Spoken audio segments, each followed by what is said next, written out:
It's known as the Versailles of the jungle, and it was built by Mobutu Sese Seko to be his personal palace.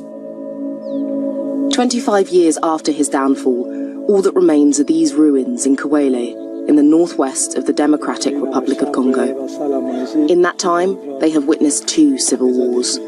If the palace is in this state, it's because the crisis is in full swing in the country. If there was no crisis in the country, the late Marshal's house would not be in such a state of disrepair.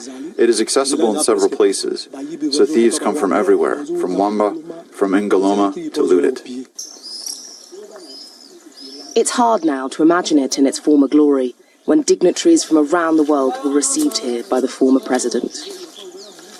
For 32 years, he ruled with an iron fist and, according to some estimates, amassed as much as $5 billion in personal wealth while in office. Today, though, little remains that speaks to his stronghold over the town of Badalite, save for this bust in front of the town hall. But in the minds of the locals, his memory still looms large. There's a sense of nostalgia. I was told that President Mobutu did not allow the use of the telephone, but the country was doing quite well. Our parents were working, money was flowing. It helped to bring us up. Though Mobutu headed up an authoritarian regime, many here seem to accept his sometimes punishing rule, the price to pay for a strong and united nation. It was a dictatorship which has its bad sides, but which also has its good sides.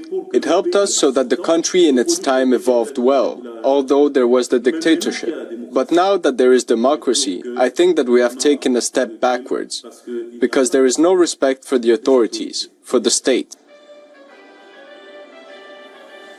According to some, the Mobutu dictatorship also provided security against external threats.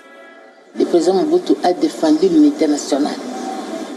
Mobutu defended national unity. We have 9 neighbors. No neighbor has ever dared to take a single part of our territory, as you can see today. On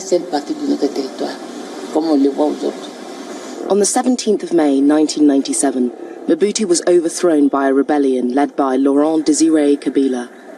The ousted president died of cancer 4 months later, in Morocco, where he is buried. His first wife and several of his children are buried here in Badalite. Their graves were desecrated. Their remains are now interred in a